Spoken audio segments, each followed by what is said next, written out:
siya mismo nagsasabi sa amin. Pero bakit hindi siya nagsasalita ngayon? Kasi siya ay isang Marcos. At ang Marcos, natutunan ko, ay talagang hayok sa kapangyarihan at talagang sa pera. Yan talaga, Marcos Romualdez. So, kung babalikan ko yung bakit ako na very anti-Marcos, bakit ako naboto? Bakit ako naloko? Diba? Kasi naniwala ako kay Inday.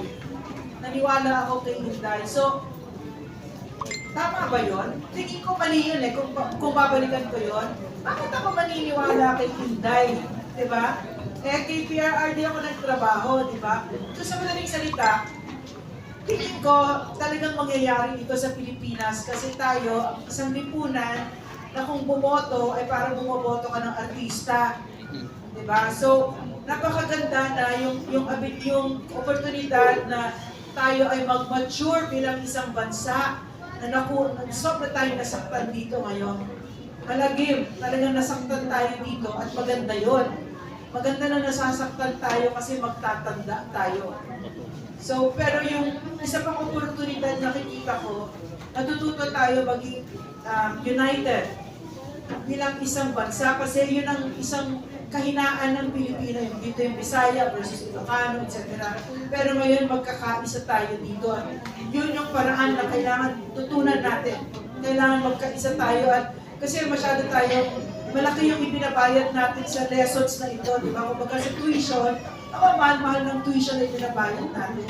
Ngayon, so tutunan natin na, di ba? Tutunan na natin na susunod kahit na sino pa nagsabi yan, di ba? Na bukayin mo yan kasi unity, kasi continuity, yung katulad na sinabi kanina sa 21, ibang lahat, kaya diba? po sinabi ko rin po sa lahat. Maniwala ka ba doon? Tingnan mo yung track record niya.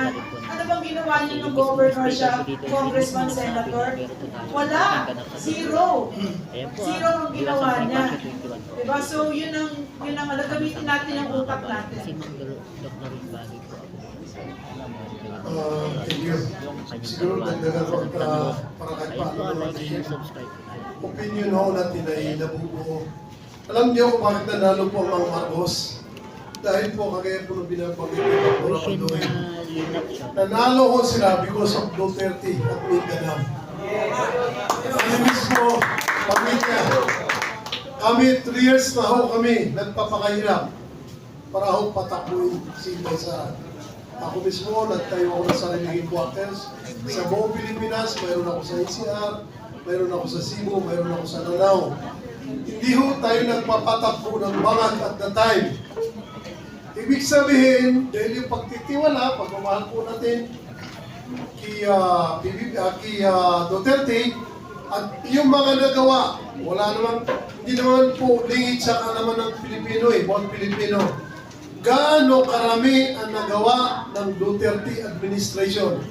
Hindi lang ho nakikita at hindi lang nabivisualize ng bawat Pilipino kasi sa ngayon sinasabi na nila ng mata at tainga ng tao.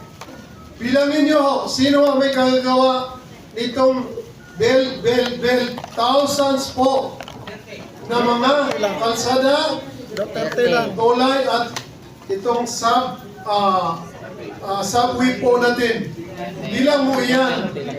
Sino po ang nagpataas ng sahod ng mga military, mga teacher? Diba? Prejudice po. Halos, alam po natin lahat yan. Nakita po natin, ang judicial sa Pilipinas ay naging maganda ang pag-execute. Una, takot sa kanyang mga tao dahil sa kanyang kagalingan at kabutihan. Hindi naman tayo natatakot sa kanya dahil matapang Natatakot tayo sa kanya dahil yung kanyang kaalaman ay alam na malusog yung kanilang administrasyon sa pagbibigay ng kabutihan sa mga Pilipino, mga mahihirap, dahil sila po ay nanggaling sa mababang posisyon. Alam po nila yung kahirapan ng mga tao sa ilalim. Alam po nila yung kahirapan ng mga mahirap na tao. At ano po ang naging protekta na ginawa po ng administration ni Duterte? Di ba tayo mga mahirap na tao na naprotektahan? Tama ho ba? Hindi ho niya binigyan ng maprotekta ng mga mayaman. Ngayon lang po nangyari, bumalik na po ang mga higanting na milyonario sa ating bansa. Ay tayo po, alam po natin na nanaloho si Bangag dahil po sa pagkakaisa natin, yung suporta kay Vice President ay tiwala sa kanya nung magsabi siya kahit doon sa amin. Dahil yung team ho namin nung nasa Cebu kami, kasama ko si Congressman Pahardo, si Beche, lahat ho ng mga mayors, ng mga kasama ko, iba't ibang sektor, umiyak na po, walang ibang ginawa ko, hindi sayang talaga ang pagiging continuity ng magandang programa po ng ating dating mahal na Pangulo, si Duterte. So, wala ho tayong ibang gagawin dahil ho sa tiwala natin, kagalingan natin yung Vice President, sumunod po tayong lahat. Wala na po tayong nagawa kung hindi bumuto po sa kanila. Kaya po sila nanalo. Napakalinaw. Hindi naman po sila mananalo eh. Kung makikita niyo, mas mataas pa ho kay Vice President kaysa kanya. Alam po natin, hindi naman po, hindi lingid sa akalaman ng mga tao.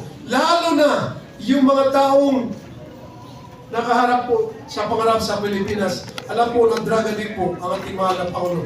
Maraming salamat po. Mahirap.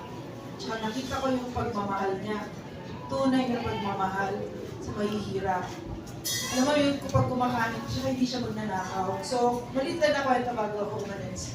Pag kami kumakain naman, sasabihin niya, o ito lang yung ulam natin, meron tayong piniritong isda, meron tayong sabaw, meron tayong gulay, tapos may prutas, tsaka may dessert. Sabihin niya, okay naman yan na, kasi hindi naman natin pera yan, pera ng taong bayan yan. Halos araw-araw, pag may kumakain kami, yan ang sinasabi niya. Tapos, may isang beses na bumalik ako sa Malacanang, si Bangag na yung president, may meeting ako nun mula breakfast hanggang lunch. Sobrang ako nagulat kasi meron silang buffet. Mula breakfast hanggang lunch na may steak, merong prawns, may pangmayaman, pera ng taong bayan. Diba? So, yun, yung sinasabi ni Vice President na we deserve better, we deserve the best. Kung hindi tayo naniniwala doon, ito yung magiging president natin. Pero pag naniniwala tayo doon, we deserve better, our children deserve better, we deserve the best, ipaglalaban natin ang ating bansa. It is worth fighting for. At ang ninanakaw na sa atin ay ang pagkatao natin. Yung mga karapatan nating pagtao. Bakit ba natin ipinaglalaban ang karapatan natin? Na mamahayag ng malaya, or magsalita ng malaya, or yung pamamahay mo, di ba? Meron kang karapatan dyan, your rights to life, liberty, and property.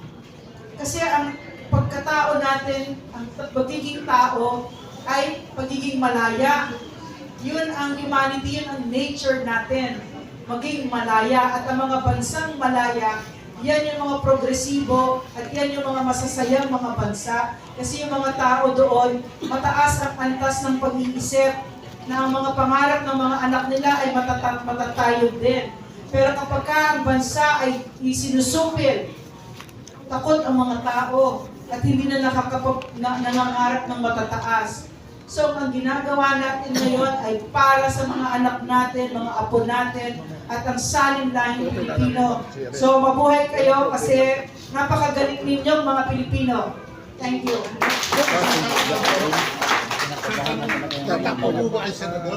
Hindi po, hindi naman ako politiko. So, hindi po.